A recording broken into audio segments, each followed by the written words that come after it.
This podcast is sponsored by nobody. Hey dudes, welcome to Splat from the Past, the only 80s themed horror and sci-fi show where things can get totally radical. Now today I will be welcoming Lolly Boroff. Lolly played the TV director in the action classic Blue Thunder celebrating its 40th anniversary. And that's like the only really big movie she did for a lot of years. I guess she took years off to raise a family, and now she's been back doing shorts and streaming and television. But yeah, oh my God, she's got history. Like, I found this on-camera interview she did on YouTube a few years ago, and it turns out her father was George Boroff, who owned the Circle Theater in L.A. back in the day, and her aunt was Shelley Winters. What a coincidence, I just interviewed Sally Kirkland, as a lot of you know, and I'm going to ask her about all of that stuff, and she's done a lot of theater. She even did the Diary of Anne Frank not long ago, and it's going to be a great conversation. Also, happy birthday to my friend, my muse, my surrogate auntie, Terry Bolo, who's been on the show many, many times. I love you, Terry. There are no small parts, just small actors, but you have very big parts, and you're also a small actor, but in a good way. So yeah, here is my interview with Lolly Boroff.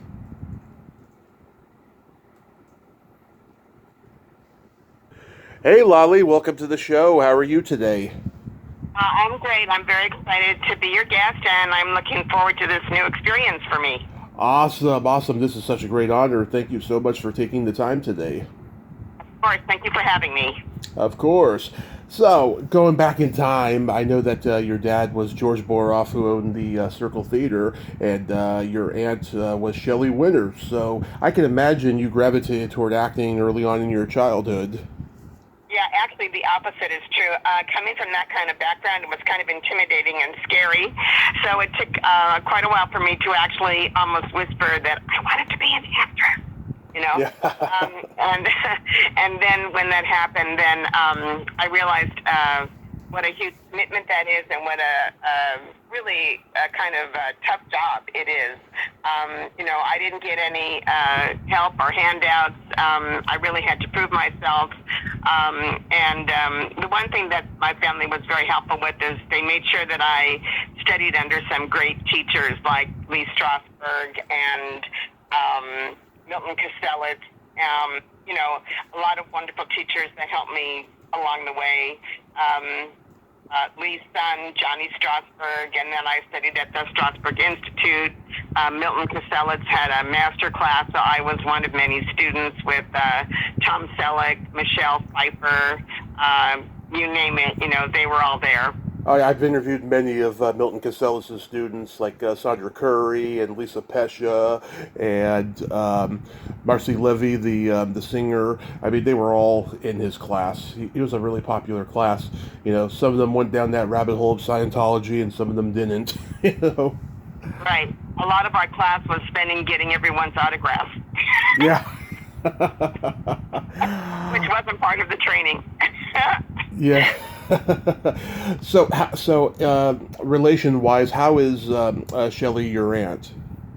Shelley is my mother's sister, and Shelley, my mom, and it gets much more symbiotic.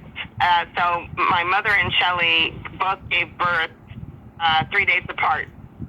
So I was first, and then Shelley's daughter, Victoria, came second. So it was like kind of being a twin. Wow. I just interviewed Sally Kirkland. Do you know her well? Yes, I do. Yeah. Oh, my God. She's not only so talented, she's just an interesting breed of a person. I really enjoyed talking to her. Sally, what's it called, marches to her own beat. What is that saying? Yeah. Yeah. Yeah, she marches to the beat of her own Sally drum. And Shelley, for a very long time, were very good friends, and I think Shelley was extremely helpful to Sally. Yes, she was. I mean, she went into full depth about that when I talked to her. Your dad gave Norman Lear his first break, right? my dad gave almost everyone in this business their first break. Will Gear. Wow. I just talked to Ellen Gear. Yeah, I can't even think of everyone. But yeah, if you name them all, they probably got their first break. Charlie Chaplin, Marilyn Monroe, so many people were at the theater. The Circle Theater was the first theater of central staging in Los Angeles, and it was right across from Jesse Lou Studios. Yeah. And Tommy, I can't thank you enough for mentioning my father, because he kind of gets, once you say Shelley Winters, and, that's kind of where the conversation goes. But my dad was a forerunner in this business. He was a pioneer. He did so many incredibly and wonderful things. And, I so wanted to carry on his legacy. Unfortunately, at the time, my mother sold the theater. But my lifelong goal, and if I ever have the money, is to buy the theater back and recreate it. Oh, God, that would be wonderful. And yes, it's my pleasure mentioning him, because, LA has never been known for being a theater town. And the fact that he had that theater, it should be noted, because it was, long before the internet and back in the day. Right. It was a magical place. To grow up in that theater was amazing. I literally grew up, as they say, in a trunk backstage, watching the actresses get ready and, watching the shows. And if that didn't encourage me, I don't know what did. But it was also kind of like, if you want to play in the big leagues, you've got to be ready. It's kind of like that thing. Exactly, yeah. Oh, so did he know Desi and Lucy? Yes, he did. He knew basically everyone, and the circle was kind of like a hangout. They would just come. Charlie Chaplin and Sidney Chaplin both taught there. Jeff Corey. I can't think of all, so many people. If you could name them, I'm sorry. But yeah, I grew up with all those people. They would be in our home. They would, and when you're a little girl, you don't know that it's Charlie Chaplin having dinner with you, or Marilyn Monroe, or Dennis Weaver, Yeah. They're just people having dinner, Absolutely. Yeah, you were pretty young when your dad passed, right? I was 15. It was really devastating. Yeah. Oh my God. Yeah. Both my parents are in their 60s, and my heart goes out to anybody who loses a parent or both parents young. It's just it has to be the most awful feeling in the world. Yeah, especially because my dad was such a vital person and such a personality. He lit up the room, and I also learned a lot about failure and how to take loss and disappointment, because not everything worked out for my dad. And when you're experiencing that as a daughter of that person, you see how crushing it can be. And God knows I've had a lot of that in my life. I go up for a lot of roles constantly, and like actors say, I don't get 99% of them, and it's the 1% that I actually get. So you learn how to deal with the rejection, but it's harder when you're on the other side and you watch your dad. Right. Can I tell you one experience? Of course. So my dad took Once Upon a Tailor, which was an incredibly wonderful play, and also A Whisper in God's Ear, both to Broadway.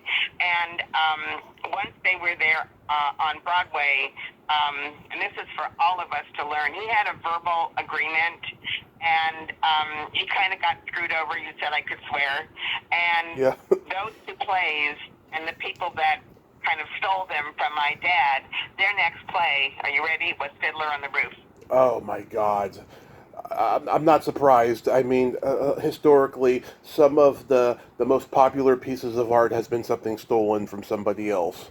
Right. They were like the template for Fiddler, and I'm not sure that my dad ever really recovered. That was such a tremendous loss.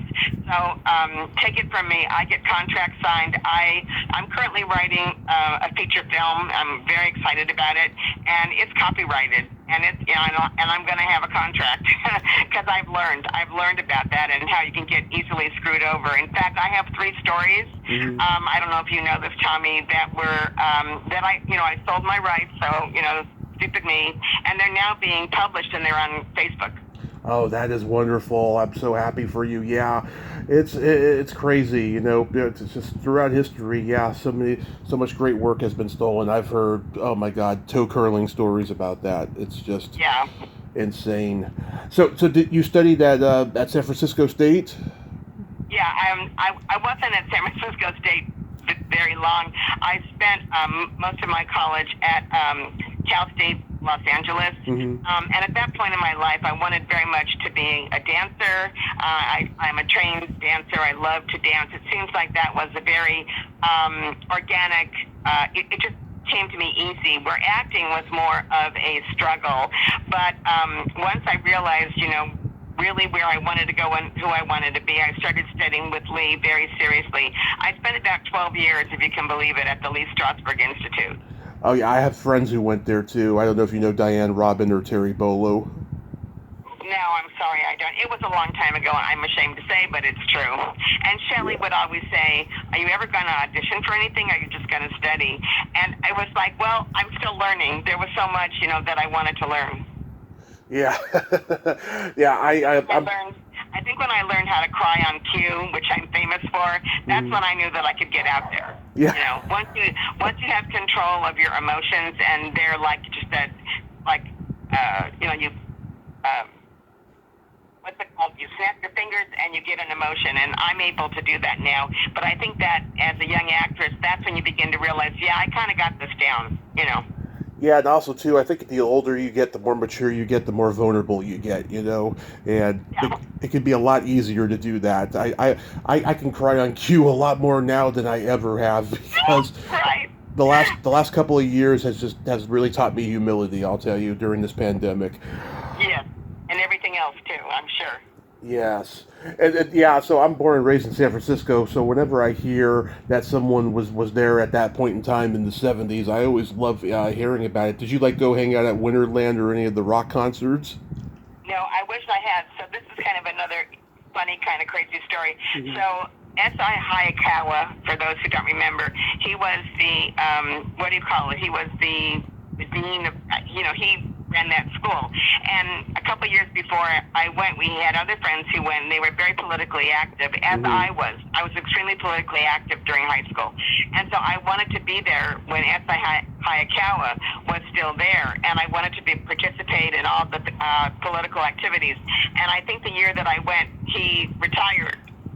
I never got to interact with him, but I really wanted to, and that was really my motivation for going to San Francisco State, which doesn't make sense, but that's how I did things, Yeah. That's crazy. I know, of course, without the internet, you probably wouldn't have found out in advance, so you had to kind of find out, as you went along. Right. Welcome to San Francisco State. Well, where's that Hayakawa? Oh, he's gone. What? Yeah. Like that, Did you try to join the American Conservatory Theater? No, I spent a glorious summer at Williamstown up in the Berkshires, in Massachusetts, with Blythe Danner, and Gwyneth was a little girl. Uh-huh. God, I can't remember. There were so many actors, the whole cast of Hair. It was just an amazing summer, and then I went directly to New York after that. Nice. So when you were in New York, did you go to HB Studios or anything like that? Yes, I certainly did, and I auditioned, and again, I studied with Lee. They have an institute there also, so I studied with Lee, and I started to audition. I got some dance gigs and some acting gigs. It was kind of a magical time. You're never really prepared for New York, but there I was, Yeah. So you were a dancer too? Yeah. Are you trained in all types of dancing? Basically modern. I can do, a little of everything, because as a dancer you kind of have to, but modern would be the area that I had studied the most. Nice. So you did the effect of gamma rays on Men in the Moon Marigolds on Broadway. You bet I did, yeah, with Carol Kane and My Beloved Aunt. And if you can imagine those two, I probably don't have to say anything else if you can just imagine that. Yeah, that was a Joanne Woodward movie that Paul Newman directed in 1972. I think, most people don't perform it nowadays because that title is such a tongue twister. It's really hard to say. Actually, they've had a couple of opportunities in San Diego at Lamplighters. I know they did it. And they did call me and ask me, but at that point, I think I was more into film. I should have said yes, but to play a role that my aunt created, on Broadway, that was a little daunting. Now I would jump at the chance. I've done the Daria Van Frank, if you can believe it, 3 different times, and I played almost all the roles. My husband says the next time you do it, you'll have to be Anne. Yeah. So was that a thrilling experience? Did you do it for like a year or something? Like Gamma Rays? Yeah, Gamma Rays, yeah. Yeah. Well, it's kind of a sad story. So we did our out-of-town, all Broadway shows do out-of-town tryouts. So we did our out-of-town tryouts in Long Beach and, what's the other one? Right along the coast of California, Long Beach and, kind of assorted cities up and down the coast. And then we went to Broadway. And unfortunately, a lot of things that happen on Broadway have nothing to do with the actual talent or the quality of the play. The backers wanted an out-and-out hit or an out-and-out failure. Mm-hmm. And Gamma Rays opened to what's called mixed reviews. Yeah. And I know that if we had a chance, we would have come out strong because it was a fabulous cast. Carol Kane was incredible. My aunt was amazing, and I did a pretty good job too. And we had A.J. Antoon as our director. He was a Tony winner for championship season. We had a great group, and I know that that if we had more than a couple of weeks, which is all that we got, we would have had a bona fide hit and a very, very long run. And in fact, I was scheduled to do my first talk show. I was so excited, and the backers left town. And this is quite common. I know it sounds like bizarre. They just left. And I stood up at the theater. This is a classic moment. Yeah. And you know how your name is on the billboard? They were taking down my name just as I showed up. Do you remember what the talk show was? Probably Johnny Carson. Oh, God. That would have been fabulous. Yeah, it would have. Oh, my God. So, and I went directly from Gamma Rays to King of the Gypsies with Brooke Shields and Susan Sarandon. And also had a role in that. But it's very hard to come back. You get there to the theater, you're ready to go on, and there's a crane taking your name down. I mean, how much? What's the word? That's just such a Hollywood moment, isn't it? Yeah. Did you work with Eric Roberts? Yes, I did. He's very nice. I had him on here a few years ago by accident. His wife had been on before, and I asked her to come back on, and she brought him with her without me knowing about it. And I had met both of them at a convention before that, but I was so nervous because I'm asking her all my prepared questions, and meanwhile I'm coming up with questions on IMDb, looking through his filmography. I love it. And I also love that you're so thorough. That is wonderful. Yeah, Eric Roberts was a huge deal during that period, and I don't know if this is okay to say, but his sister kind of outshined him. Yes. Nobody knew about Julia. Everybody knew about Eric. He was touted as the next big. He was the it boy or the it guy. You know what I mean? He was going to be everything. And then she just blasted onto the scene and was kind of all over. Eric is a very good actor. I'm not saying that he isn't, but she stole the spotlight. Yeah, and also too, there was that scandal he had, that stalking scandal for like a hot minute. I think that kind of ruined it too. And who knows? But I mean, the guy's done I think I counted close to 500 movies and stuff. So I mean, he's done okay for himself. Yes, he certainly has. Yeah, and at that time, him and his wife were doing a lot of podcasts because they had a friend who invented a sex toy and they were promoting it, which shocked me. And I knew I had to bring that up when I had both of them on. I got sex education from Eric Roberts on this show that I did not know about. So who can say that? Who can say that? Well, I hope you don't ask me about my sex toy. Oh no. That's No. So I saw this on-camera interview you did on YouTube a few years ago, and in it you said that the first on-camera job you did was the initiation of Sarah. Right, and that was an interesting one. That was with all of the daughters and sons of all the big stars. So it was John Garfield's daughter, she's a doll, and Brooke Shields, Susan Sarandon. No, I don't think Susan was in it. I'm sorry. Who's the very pretty one? I can't think of her name. She was there. Morgan Fairchild. Their child was in that. Yeah. TV show, and Shelley, of course, was in it. So we were like this kind of entitled group. We weren't really, but that's how they kind of played it. Yeah, and also too, it was Talia Balsam's first movie. Yes, exactly. There you go. You got to help me with these names. Who's the very pretty one that you see her all the time now with the blonde hair? She was in it. I can't think of her name. That's Morgan Fairchild. In it. Morgan Fairchild. Yes, thank you. Yeah, I interviewed her sister, Catherine Hart, who's a brunette but looks exactly like her. Yeah, and it was a really fun shoot.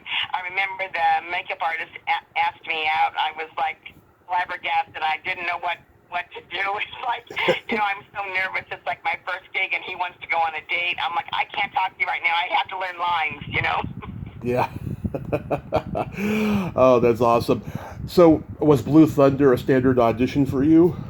Oh, no, here we go. You ready? Yeah. This is so much fun to tell this story. I love this story. I have to write this. Mm-hmm. So I was working at St. John's Hospital, which is kind of a boutique hospital in Santa Monica, very ritzy. It's not a general hospital, whatever you call it. It's not open. It's open to the public, but you got to have money, lots of money. And so one day I was working in admitting, and this was so that I could pay for my acting classes. Like I said, I didn't get handouts from my family. If you want it bad enough, you work and you take class. That was their attitude, which I think is a great attitude. I'm just saying that it wasn't easy. So I was working at St. John's, and my supervisor came out and said, "We're admitting Ray Stark." Mm-hmm. And I said, "What?" Yeah. And he said, "Ray Stark." And I was like in a coma, like in a trance. I said, Ray Stark? She said, "Yeah, Ray Stark. What's the problem?" I said, "Oh, nothing. And she said, "And we trust you very much. This is a big VIP, doesn't want to be bothered, doesn't want to talk to anybody, don't make a scene." She was so wrong about me, but anyway. And, just get him in and get him out, take him to his room, and leave him alone. Mm-hmm. Don't jeopardize our relationship with Ray Stark. So he comes in with a lot of luggage. First thing we did is we had a tug of war with the luggage because I was trying to help him carry it, and he didn't want to let go of his luggage. Mm-hmm. So we had a hilarious, pulling and everybody was pulling on the luggage. I thought I was going to fall over. I thought he was going to fall over. Luckily, nobody fell over. And I found a wheelchair, put his luggage in the wheelchair. He didn't want to sit in the wheelchair, but I put the luggage in the wheelchair, and then I wheeled him up to his room, right? Mm-hmm. And the whole time I'm thinking, okay, this is Ray Stark. He can help you like nobody else can. You have to ask for a job. You have to ask for an audition. You have to do something. This is an opportunity. God has put you in this place. You have Ray Stark, and for God's sake, don't let this opportunity pass you by. So we go up to the room, and the elevator opens up, and I'm thinking, oh my God, what am I going to do? What am I going to do? How am I going to do this? So I get to the room, and I open the door to the room, and I say, "This is room 24. Well, it says it on the door. Mm-hmm. Let me go in, and this is your bed, and this is your window, and these are your curtains. See what I'm doing? Yeah. And this is your sink, and this is your toilet. This is your wall. This is your mirror." And I'm desperately as if I'm showing him like a house, like I'm a real estate agent. And he's following me around, really uncomfortable, and he finally says, "Could you just stop?" I said, "Sure, of course, Mr. Stark." He said, "Look, I understand that you're trying to be helpful. I really just need to be left alone. So I'm going to give you a tip. $10, buy yourself a Coke." I said, "Mr. Stark, I don't drink Coke, and I don't need a Coke. Like soda. I don't need a Coca-Cola. What I need is an audition. I'm an actress, and I just was hoping maybe that I could get an audition, or in some way, is there any possibility?" And he stopped again. He said, "Here, call this number. This is my casting agent. I have a film currently called Blue Thunder." Mm-hmm. Wow, yeah, I've heard horrific things about Ray Stark, but that was pretty amazing. And that was it. I mean, he was so incredibly nice, not even trying to be nice. But he knew what it felt like to be so desperate. And, you know, he was getting sick of me saying, and this is the wallpaper, and, Yeah. you know, these are the wheels on your wheelchair, and, you know, here's your dresser. You know, let's unpack your suitcase. And Yeah. he was like, could you just get out of my room, please? No. Yeah, I believe that if you're persistent enough, you know, eventually they will relent. You know, even if it's just to shut you up. You know. Right. Exactly. And then I closed the door, and I don't remember even getting in the elevator. It was like a dream come true. I held onto that piece of paper, and you bet I called, and I got into Blue Thunder, just like that. Wow. Did you see the whole script or just the part with your scene? They sent me the entire script. Yeah. What did you think of it? I loved it. And I was totally hot and still am for Malcolm McDowell, so nothing was going to stop me. I was so disappointed when I didn't get to work with him, or Candy Clark, or Roy Scheider, but I had a great experience with the actors that I did work with, James Murtaugh and Mario Machado. Really, really nice. And we shot on Christmas Day. Wow, Christmas Day, what was that, 1981? You know, I don't know. You would have to tell me. I'm sorry. Yeah, because I know this movie came out 3 weeks before Badham's other movie, War Games, and this was scheduled to come out in February of '83. So it's most likely he shot this one first. Yeah, being directed by John Badham was a flippin' dream come true. Yeah, and he also had a part in the movie as well. Yeah, I don't know if you know, but in the movie they call me Lolly. Yeah. And I just love that, because I'm like, do they know that's my name, or was that written in the script? You know, like when you're young, you don't understand, you know? Yeah. or like I wanted to say, Mr. Badham, what a coincidence. That's my name, too. Did you know that? I'm glad I didn't. The only other person I've interviewed from the movie is Ernest Harada, who played the Asian guy, John. He was also the photojournalist in Rosemary's Baby. He passed away about 8 months after we did our interview, and he didn't remember much about the movie. He was only there for just 1 week, and right. But yeah, I remember everything. It was an incredible experience, and I'm so blessed that Ray Stark helped me out, because he didn't have to. I was irritating him by that time, you know. Yeah. Yeah, I mean, Badham was coming off. How many times can you say, and here's your toilet? Yeah.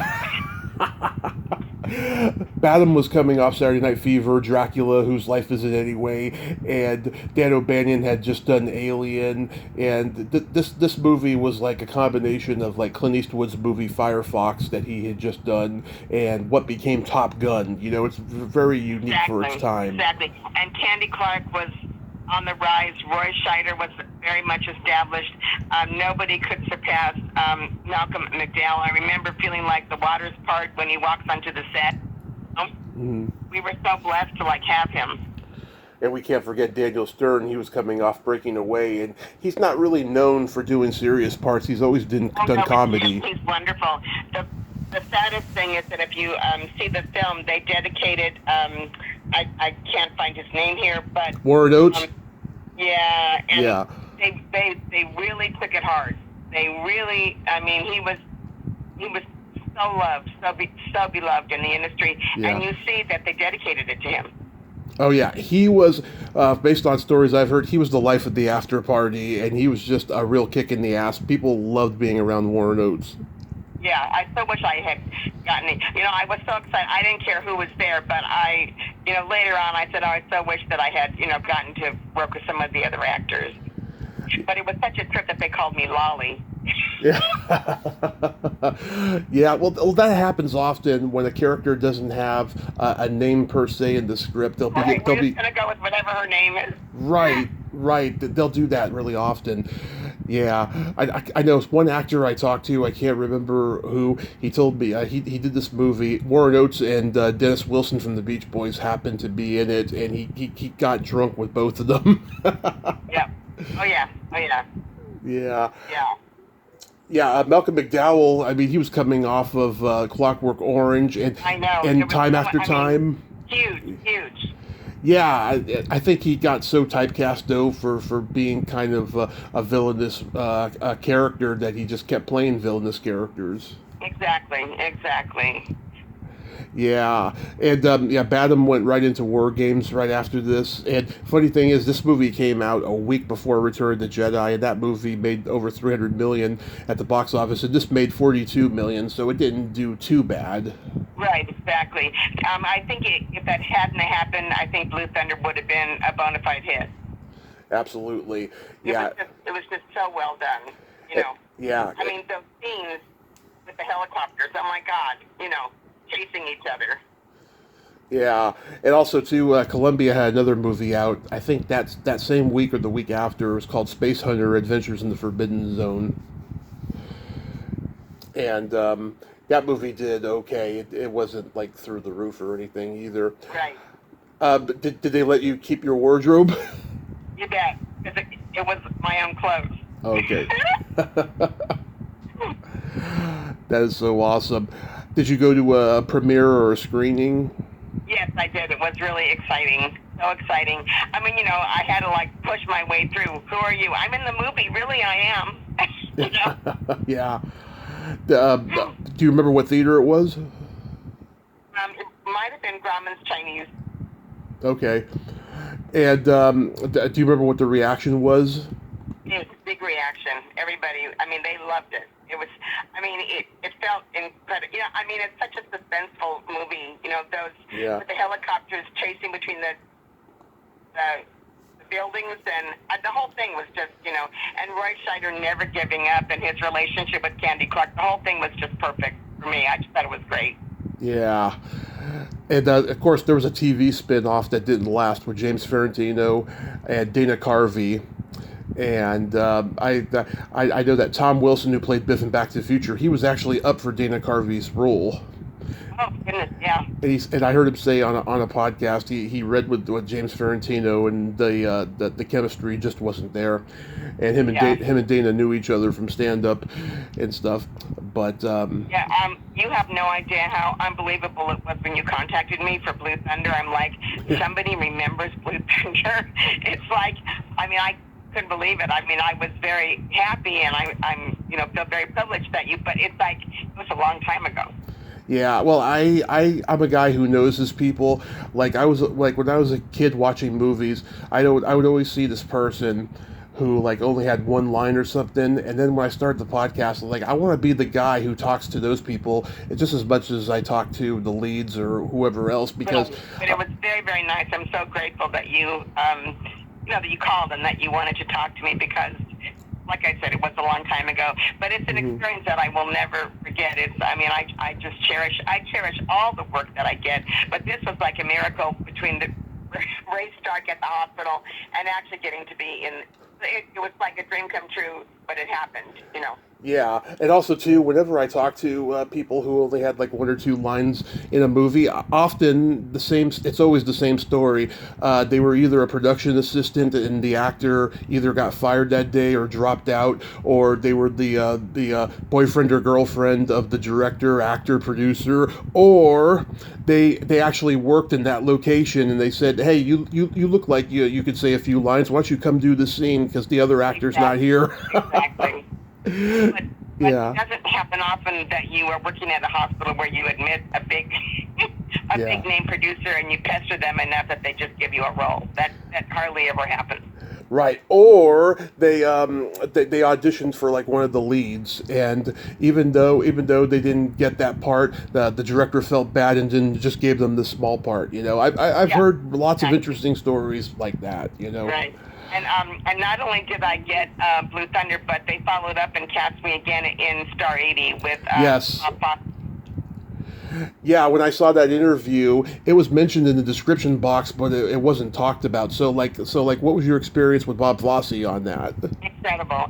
Another genius, another absolute genius, but a real control freak. I suppose he had to be.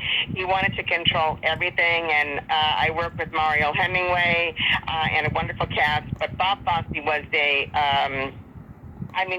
when he talked, nobody's, you could hear a pin drop. Mm-hmm. Yeah, I've talked to a few people who know his daughter Nicole Fossey, who's a dancer, and the apple doesn't fall too far from the tree, and you can actually see it when you see a picture of her. I was like, oh yeah, she looks like a diva. Right. But I mean, he was a genius, so incredibly gifted, but had to control every single, and you know, it's not possible. You know how chaotic being on a movie set is. You can't control everything, but he just absolutely needed to, you know. And I kind of felt like, I mean, I would never, but I almost wanted to say, just take a breath, relax, it's going to be fine. You know, we're all professionals, we're going to get through this. But he couldn't, like, let go. It had to be his way, which I totally understand. I direct also, I produce also, I also write. So I know what it feels like, but at some point you have to realize I can't do it all, and I have to delegate, you know. Right. So what part did you play in the movie? I was Barbara Walters. Oh, okay. Barbara Walters, however they say it, yeah. I need to go back and watch it. Oh God, that's so funny. Yeah, I interviewed, was it Dorothy Hamill? Uh-huh. Yeah. Wow. Did you work with Cliff Robertson? No, just Mario Hemingway and Bob Fosse every single minute. Okay. Oh, that's so funny. Yeah. It's even when you are shooting, you can hear him in the background still giving notes. Even with the camera running, you can hear it. He's still directing, even though you're on screen at that point. Yeah. Oh my God, that's awesome. Yeah. So, like, okay, we know how inaccurate IMDb is, but are there any movies or TV shows you did in the '80s that maybe they left out? Gosh, I don't even know. I'm so sorry. One thing I wanted to say about Bob Fosse is that when we started to film, everything was good. Then he said, I wanted to smoke. Get her a cigarette. Find a cigarette. Anybody have a cigarette? And nobody did. He pulled the cigarette out of his mouth and gave it to me. He said, now you smoke this and keep talking. I'm like, I wanted to say, but it was in your mouth. And then I didn't, I just put it in. You know what I mean? You're not going to question it. Yeah. Oh my God. Yeah. So, how about did you audition for anything that became iconic? Oh my God, everything, you name it. God Almighty, Tommy, you're going to have to help me here. The one with Bobby, Taxi Driver. Oh, you auditioned for Taxi Driver? You bet, and tons of other ones. I don't have a list of all the ones that I didn't get. Maybe I should. Do you want to ask me? You know any others during that time? Because probably I did. Born on the 4th of July. Born on the 4th of July, yeah. Yeah. You want to ask me any others? You know, any others in that time period? Let's see. I'm trying to think. Did you audition for like Body Heat or anything like that? For weeks. Body Heat. That's William Hurt and Kathleen Turner. Yeah. Which one is that though? Oh no, I don't. Yeah. Happy Days. Happy Days. Happy Days. I auditioned for what was the one with the two women, the wonderful one? The wonderful one. Yeah, with Penny Marshall and Laverne and Shirley. Williams. Yeah, Laverne and Shirley. I mean, you name it, I probably auditioned for it. Wow. Yeah. So did you leave the business for a while? Well, I did get married, and I did have a child, so yeah, I kind of stopped for a while to, I mean, it was a shock to have a child, and then it's like your whole life becomes about the child. And, I'm very, you can tell, I don't sit still for very long. So I had my son acting by the time he was 2 or 3, and he did really well for a while, and I backed off and gave him that opportunity. And by 10, he was auditioning for Werner Herzog. Do you know who that is? Oh, yes. Yeah.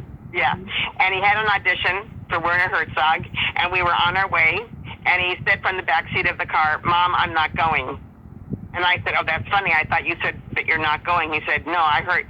That's what I said. I'm not going. I said, oh, you're going. This is Werner Herzog.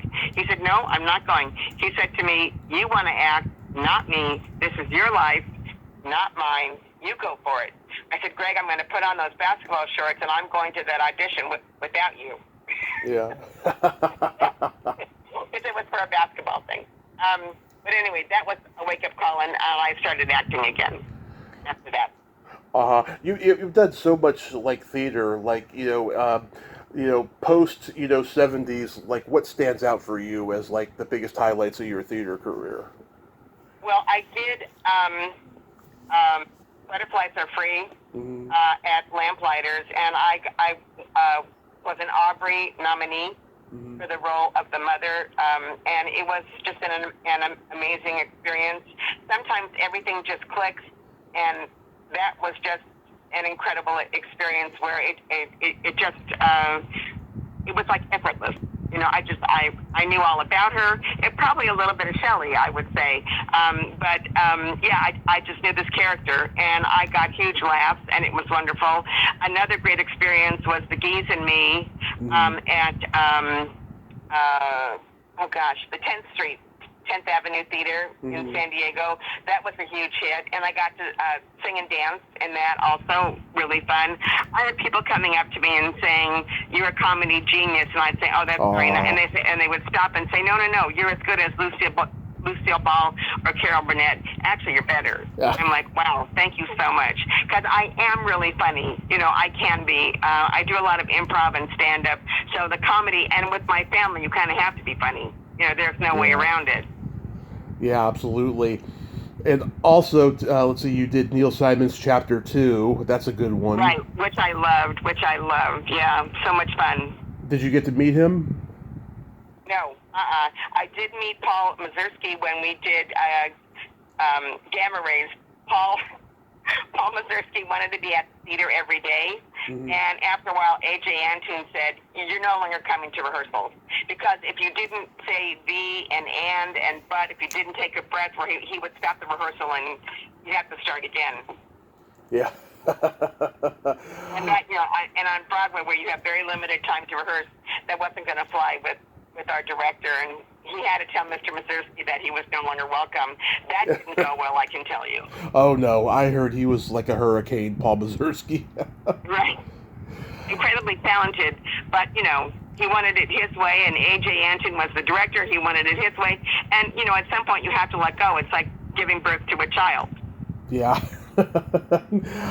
Just like your auntie, you did the Diary of Anne Frank at the White Box Theater. Right, and several times. I played Mrs. Van Daan, which was the role that my aunt won her Academy Award for, and I also played Mrs. Frank, and it was an absolute privilege and joy to do both those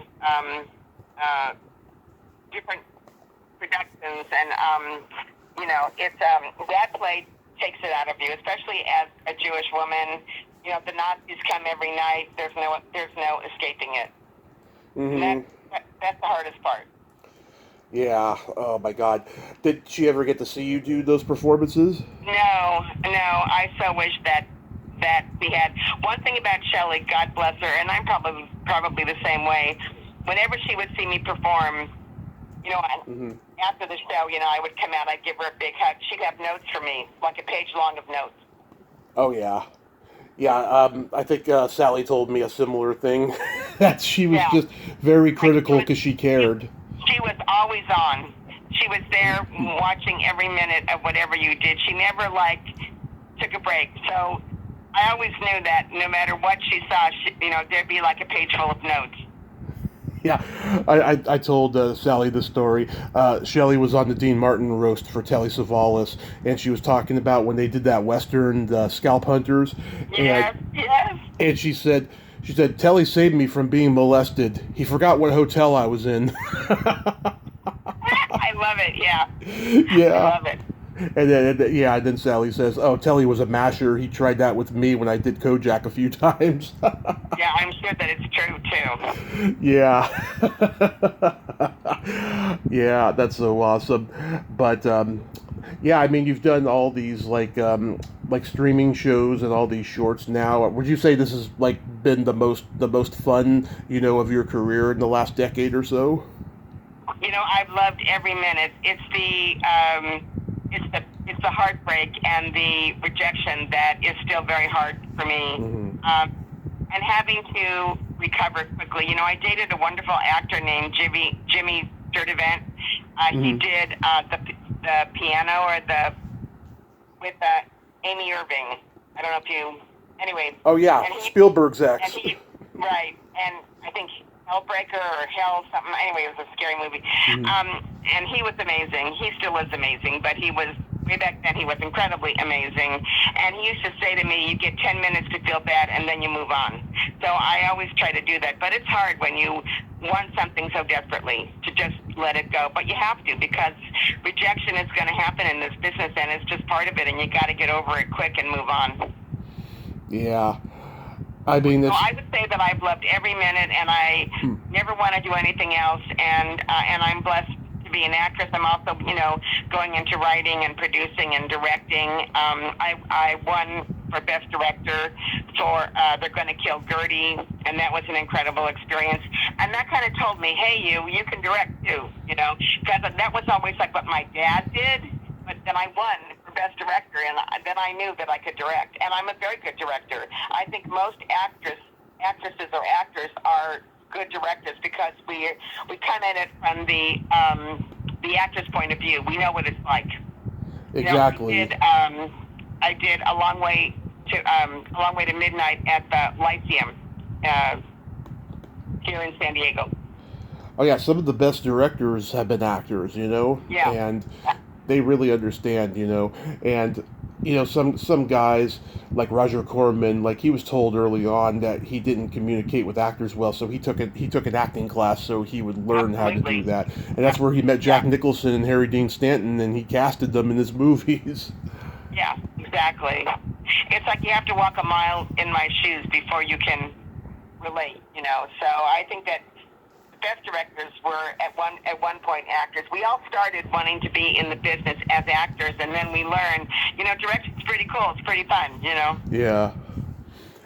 I saw your episode of Divorce Court on YouTube. Was that fun? Oh my God, I love it. I love it so much. I hope you liked it. I hope you liked it, Tommy. Yeah, I mean, I'm not a big fan of those shows. My mom watches those, but like I thought it was pretty funny. I mean, you really sold the idea of being this pissed off woman, I thought. Yeah. Not just pissed off, but desperately trying to save her marriage and willing to do almost anything.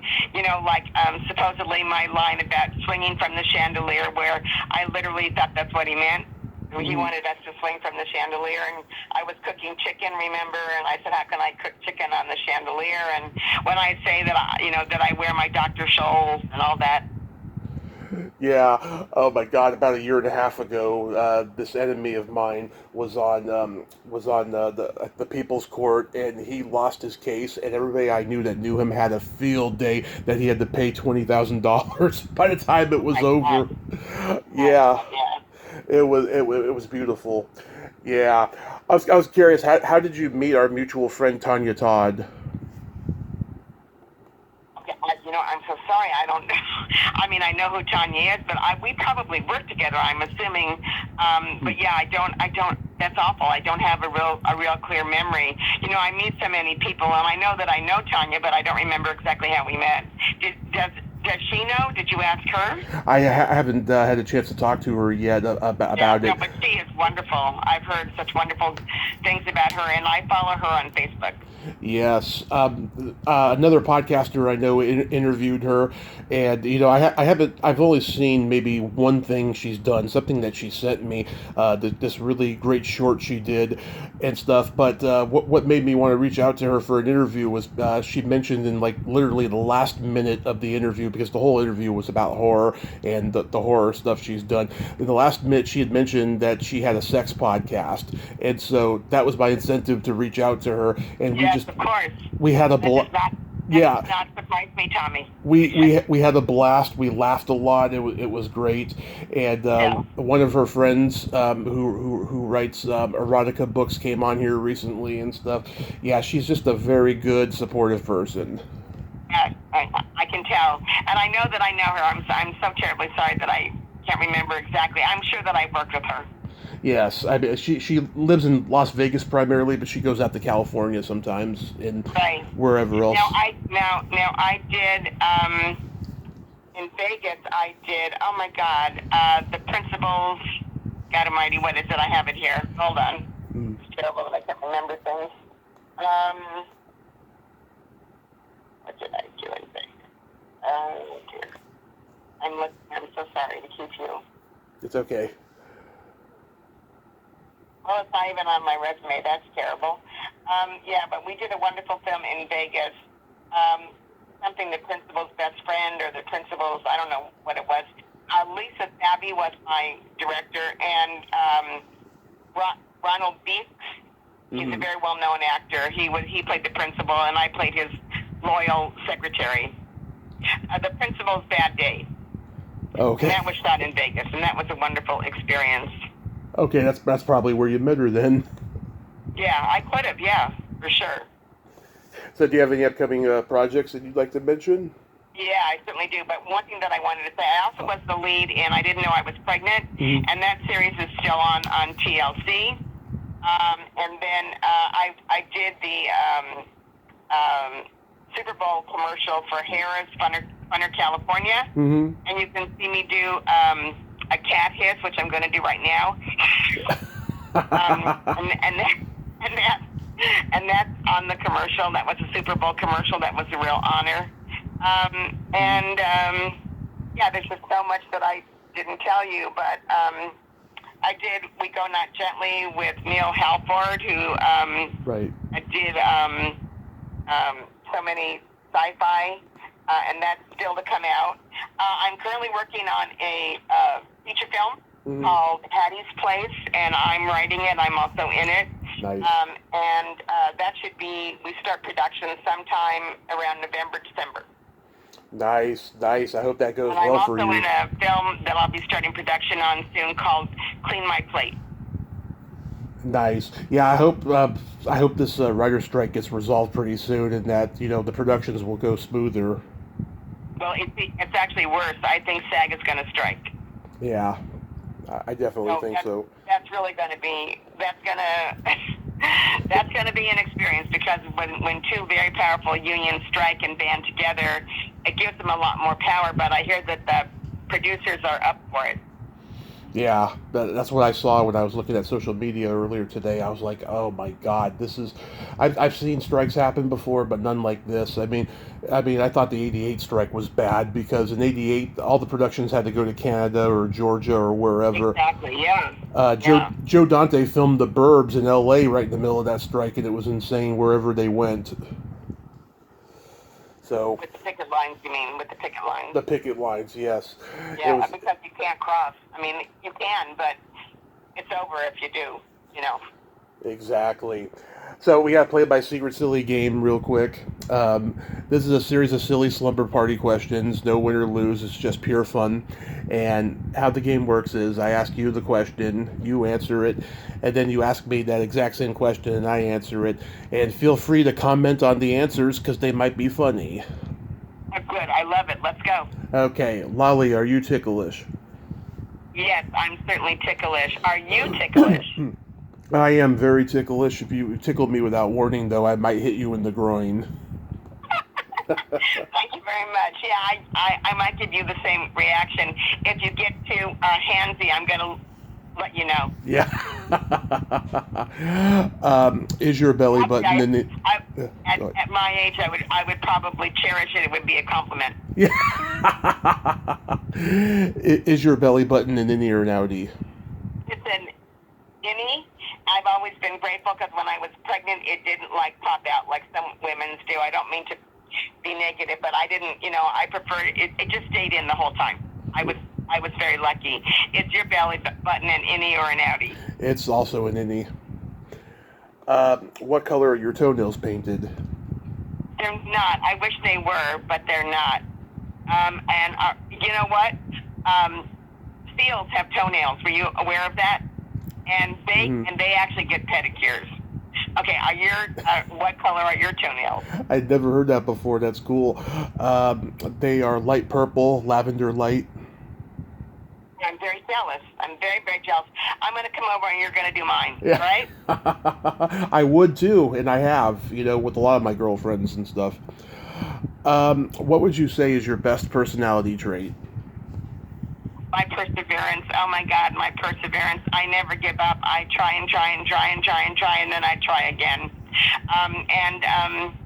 Sometimes it backfires, but a lot of times just like you said, I get what I want, even because I exhaust them or they realize that I'm worth it. But either way, I don't care. I mean, it worked with Ray Stark. It can work with anyone, right? Right. What is your best personality trait? You have many, because I'm really enjoying talking to you, but go ahead. Oh, please don't make me cry. I have empathy and I have no filter, being a Gemini. Love it. Yes. And I like that. Perseverance, that's definitely one I have as well. I survived a 30-day coma after being hit by a car, so I got to have perseverance. Oh, yeah, you were telling me that. My God, yeah. If you could have anything named after you, what would it be? Oh boy. Circle Theater. Uh-oh. I want to buy my dad's theater, and we can add my name right after my father and my mother's names. Lolly Circle Theater. I like that. Lolly Boroff Circle Theater. Lolly Boroff Circle Theater. I like that. And what would you have named after you? And don't say like the ranch in Vegas, whatever that is, the prostitute ranch in Vegas. Don't say that. You know that I interviewed the madam there. I'm sure you did. I'm sure you did. I'm sure they knew you very well, if you know what I mean. It's funny. I interviewed her just before the pandemic, and I was offered to go there, and she was gonna, let me have a girl on the house and stuff, but it hasn't happened yet, actually. Right. I tell your girlfriend that. Yeah. But no. I think. Nails or not. No, I'd like to. I'd probably like a vibrator named after me. I love it. I love it. That's great. Yeah. How does this sound? The Tommy Chatsy. I love it. I love it. That's great.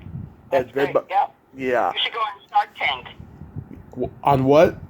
On Shark Tank, and make that into a business. Huh. That'd be interesting. Yeah. And then my favorite question, is there a stinky smell that just makes you gag? A smell? Yeah, a stinky smell that makes you gag. Wow. Okay, this is probably not going to be a popular answer, but I don't like any smell that involves drugs, like pot or meth or any of that. I'm very against people ruining their lives. So, like alcohol, breath, pot, anything that has to do with drugs.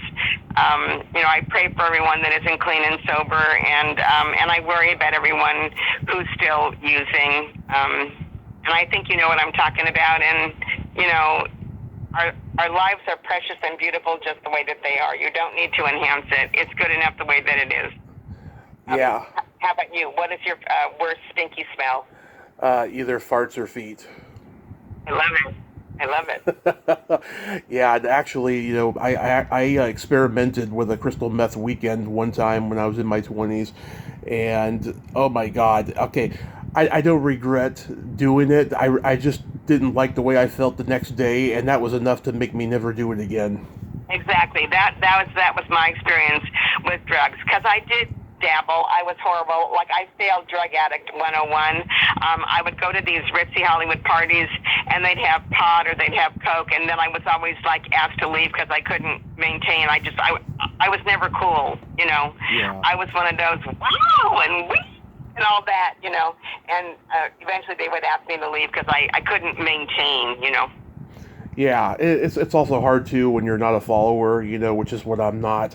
But I had my reasons why I did it, and this was during the period when I was drinking, so it was just a need to get more of an altered conscience, but just see, test the waters, Exactly. Yeah.